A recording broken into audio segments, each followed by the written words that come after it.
నా కలల కథనం. అందరికీ నమస్కారం. నేను మీ లావణ్యంలోని కథానిక కవితను. ఈరోజు మనం వినబోయే కథ ప్రేమతో నీ జతగా నేను పార్ట్ 40. ఈ స్టోరీని వినబోయే ముందు మన ఛానల్ని సబ్స్క్రైబ్ చేసుకోండి అప్ప. ఫ్రెండ్స్ అందరితో ఎంజాయ్ చేస్తూ కబుర్లు చెప్పుకుంటూ ఉన్న రాహుల్ని సాహితి పక్కకి తీసుకొని వెళ్ళింది.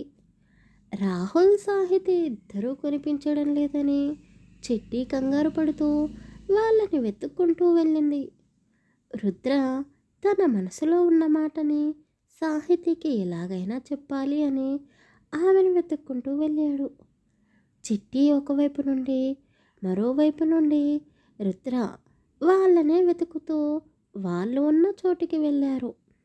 సాహితి మాట్లాడిన మాటలకి రుద్ర చాలా కోప్పడుతూ తన మీద తనకే అసహ్యంగా ఉంది అంటూ అక్కడ నుండి కన్నీళ్లు కరుస్తూ బయటికి వెళ్ళిపోయాడు. బావా, ఎలాగైనా సరే నిన్నే నేను పెళ్లి చేసుకుంటాను, నువ్వు కాదంటే నేను చచ్చిపోతాను అన్న సాహితీ మాటలకు రాహుల్ కోప్పడకుండా ఆమెను ఓదారుస్తూ దగ్గరికి తీసుకున్నాడు. వాళ్ళిద్దరినీ అలా చూసి చిట్టి కళ్ళలో నుండి కన్నీళ్లు కారాయి. మరో పక్క నుండి సాహితీని రాహుల్ని గమనిస్తూ ఉన్న సుమలత గారు అక్కడ ఉన్న చిట్టిని చూసి కాస్త కంగారు పడింది. అయ్యో, ఈ సాహితీ అన్న మాటలు విని చిట్టి చాలా బాధపడుతున్నట్టుంది. ఇప్పుడు ఆ అమ్మాయి ఏమనుకుంటుందో ఏమో రాహుల్ గురించి. తనతో ఎలాగైనా మాట్లాడాలి అని అనుకుంటూ చిట్టి వద్దకు వెళ్ళాలి అనుకుంది. కానీ పెళ్లి కూతురు సుమలతకి దూరపు బంధువు కావడంతో పెళ్లి జరిగే సమయానికి పెళ్లి కూతురు వాళ్ళ అమ్మ సుమలతని స్టేజ్ పైకి పిలిచింది. అది ఒక క్రిస్టియన్ పెళ్ళి. సుమలతతో అక్కడ పనేమీ లేదు. కానీ పెళ్లి కూతురు తల్లికి ఏమీ తోచడం లేదు అని సుమలతని తన పక్కనే పెట్టుకుంది. రాహుల్ సాహితిని అలా చూడలేక చిట్టి అక్కడ ఉండలేక సైలెంట్గా వెళ్ళి హాల్లో ఒక మూలన కూర్చుంది. ఒరేయ్, రాహుల్ వైఫ్ ఏంట్రా అంత సైలెంట్గా అక్కడ కూర్చుంది? అసలు వీడు ఎక్కడికి వెళ్ళాడు తనని ఒంటరిగా వదిలేసి అని రాహుల్ ఫ్రెండ్స్ అనుకుంటూ చిట్టి వద్దకు వెళ్ళి తనతో మాట్లాడుతూ ఉన్నారు. కానీ చిట్టి వాళ్లకు ఏ సమాధానం చెప్పకుండా సైలెంట్గా కూర్చుంది. ఏంటి సిస్టర్, ఇందాక బాగానే ఉన్నావు కదా, వాడు ఏమన్నా అన్నాడా అని వాళ్ళు అడుగుతున్నారు. అప్పుడే రాహుల్ చిట్టి వద్దకు రాబోతూ ఉండగా అమ్మాయిలందరూ అతన్ని చుట్టుముట్టారు. అది చూసి రాహుల్ ఫ్రెండ్స్ అంతా నవ్వుతూ, అయ్యో చిట్టి, నువ్వు ఎందుకేనా ఇలా ఉన్నావు? ఇప్పుడు అర్థమైంది, వాడికి లేడీస్ ఫాలోయింగ్ చాలా ఎక్కువగానే ఉంటుంది. నిజం చెప్పాలంటే వాడిని చూస్తే మాకే జెలసీగా ఉంటుంది. ఇక నువ్వు ఏమాత్రం జెలసీ ఫీల్ అవ్వడంలో అర్థం ఉందిలే. ఒరేయ్, అది జెలసీ ఫీల్ అవ్వడం కాదురా, అలగడం. చూడు, చిట్టి కళ్ళలో రాహుల్పై కోపం కనిపిస్తుంది అని మరో ఫ్రెండ్ అన్నాడు. వాళ్ళు ఎన్ని అంటున్నా చిట్టి సైలెంట్గా ఉండి ఆమె మనసులో ఎన్నో ప్రశ్నలకి సమాధానం వెతుక్కుంటూ ఉంది. ఈయన పెళ్ళి ఇష్టం లేదు అని నన్ను పెళ్లి చేసుకున్నాడు. మరి ఆ సాహితీతో అంత చదువుగా ఉంటున్నాడు. తననే పెళ్లి చేసుకుని ఉంటే సరిపోయేది కదా. ఆ పిచ్చి పిల్లనేమో పెళ్ళైన వాడినే కావాలి అని అంటుంది. మరి ఇప్పుడు నా పరిస్థితి ఏంటి? అసలు నేను వీటిని అడిగానా నన్నే పెళ్లి చేసుకోమని? పోనీ చేసుకున్నాడే అనుకో, ఆ తర్వాత నన్నెందుకు ఇంతలా మార్చేస్తున్నాడు? తనకి దగ్గరవ్వాలని నా మనసు ఆరాటపడుతుంది.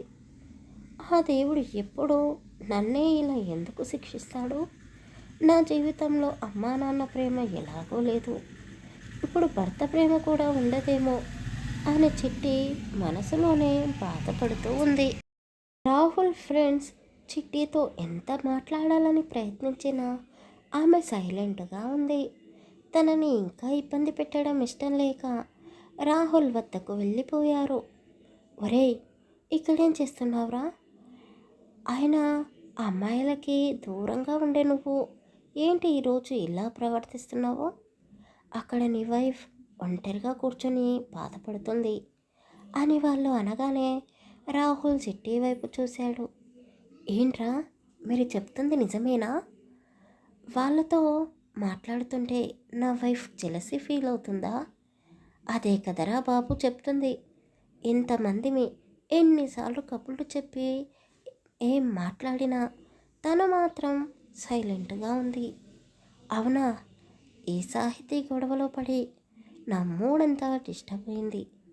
ఎలాగైతేనేమి చిట్టి నా గురించి ఆలోచనలో పడింది. నా ప్లాన్ సక్సెస్ అయినట్టే. ఇప్పుడు వెళ్ళి తన మనసులో నా గురించి ఎలాంటి ఫీలింగ్స్ ఉన్నాయో తెలుసుకోవాలి అని రాహుల్ మనసులోనే అనుకుంటూ చిరునవ్వుతో తన వద్దకు వెళ్ళాడు. రాహుల్ చిట్టి పక్కన కూర్చొని ఆమెని చూస్తూ ఏంటి, నన్ను మిస్ అవుతున్నావా? నా గురించి వెతికావా? మా ఫ్రెండ్స్ అంటున్నారు నా మీద కోపంగా ఉన్నావా? సారీ, నాకు ఇంపార్టెంట్ కాల్ వచ్చింది, అందుకే మాట్లాడుతూ అలా పక్కకు వెళ్ళాను అని అతను చాలా సులభంగా అబద్ధం చెప్పాడు. ఇదంతా నాకెందుకు చెప్తున్నారు మీరు? అయినా నేనెందుకు కోపంగా ఉంటాను మీ మీద? నేనేమి మిమ్మల్ని వెతకలేదే అని చిట్టి అనగానే రాహుల్ కళ్ళు పెద్దగా చేసి, వాట్, నువ్వు నిజంగా నా గురించి ఆలోచించలేదా? నిజం చెప్పు, నీ మనసులో ఏదైనా ఉంటే చెప్పేసేయి అని అతను అడగగానే చిట్టి అతని కళ్ళలోకే చూస్తూ, నా మనసులో ఏమీ లేదు, అయినా ఏం చెప్పాలి మీకు అని చిట్టి అన్నది.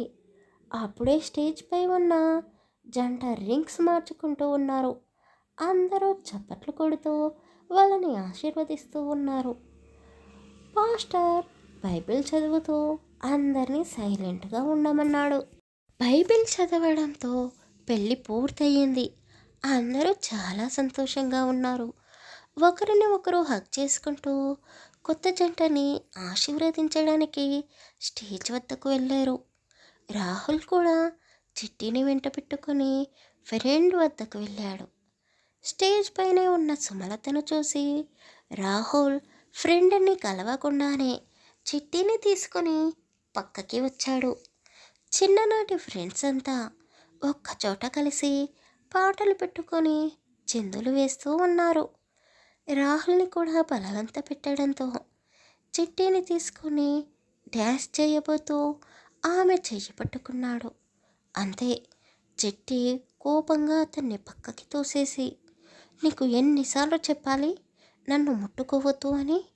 అయినా పరాయి అమ్మాయిని తాకిన నీ చేతితో నన్ను ముట్టుకుంటే నేను ఊరుకుంటున్నాననుకుంటున్నావా అంటూ ఆ పాటల సౌండ్కి అతనికి వినిపించదేమో అని గట్టిగా అందరి ముందే అన్నది.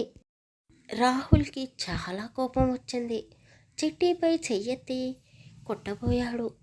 కానీ అతని ఫ్రెండ్స్ అతన్ని ఆపడంతో రాహుల్ అక్కడి నుండి ఫ్రెండ్స్తో కలిసి బయటికి వెళ్ళాడు. చిట్టికి చాలా అవమానంగా అనిపించింది. అక్కడ ఉన్న వాళ్ళందరూ చిట్టిని వింతగా చూస్తూ ఉన్నారు. ఇదంతా చూస్తూ ఉన్న సుమలత చిట్టి వద్దకు వచ్చి ఆమెను తీసుకుని పక్కకు వెళ్ళింది. ఫ్రెండ్స్ అంతా రాహుల్కి నచ్చచెప్పడంతో కాస్త శాంతించి తిరిగి చిట్టి వద్దకు వచ్చాడు. ఆమె సుమలతతో ఏడుస్తూ మాట్లాడడం చూసి కోపంగా ఫ్రెండ్స్ వద్దకు వెళ్ళి వాళ్ళు డ్రింక్ చేస్తూ ఉంటే ఇతను కూడా వాళ్ళతో కలిసి డ్రింక్ చేస్తూ ఉన్నాడు. అసలు ఈ చిట్టి ఏమనుకుంటుంది? ఒక్కసారి ప్రేమగా మాట్లాడుతుంది, మరోసారి అందరి ముందే అవమానిస్తుంది. ఆవిడతో నేను మాట్లాడొద్దు అని చెప్పాను, కానీ నా మాట లెక్క చేయకుండా ఆవిడ ముందే కన్నీళ్ళు కాడుస్తూ కూర్చుంది అని రాహుల్ చిట్టిపై కోపాన్ని చూపిస్తూ డ్రింక్ చేస్తూ కూర్చున్నాడు. సుమలత చిట్టితో దాదాపు 40 నిమిషాల నుండి మాట్లాడుతూనే ఉంది. చిట్టి ఆవిడ చెప్పిందంతా విని ఆశ్చర్యపోయింది. ఇప్పటి వరకు మీ గురించి నేను చాలా తప్పుగా ఆలోచించాను. కానీ మీరు చెప్పిందంతా వింటుంటే నాకు చాలా ఏడుపొస్తుంది. మీ గురించి నిజం తెలిసిన రోజు రాహుల్ కూడా మిమ్మల్ని తప్పకుండా అమ్మ అని పిలుస్తాడు. అత్తయ్య గారు, మీరు బాధపడకండి అని చిట్టి మొదటిసారి సుమలత గారిని వరుస పెట్టి పిలవడంతో ఆవిడ చాలా సంతోషపడింది. వాళ్ళిద్దరూ సంతోషంగా ఉన్న క్షణంలోనే ఒకతను పరిగెత్తుకుంటూ వచ్చి, అమ్మా అమ్మా, బయట రుద్ర సార్, రాహుల్ సార్ ఇద్దరు గొడవ పడుతూ ఉన్నారు, కొట్టుకుంటున్నారు అని అతను చెప్పగానే సుమలత, చిట్టి ఇద్దరూ పరుగు పరుగున బయటికి వెళ్ళారు. అసలు సుమలత గారు చిట్టితో ఏం చెప్పింది తర్వాయి భాగంలో తెలుసుకుందాం. కథ నచ్చితే లైక్ చేసి కామెంట్ చేసి మన ఛానల్ని సబ్స్క్రైబ్ చేసుకోండి అబ్బా.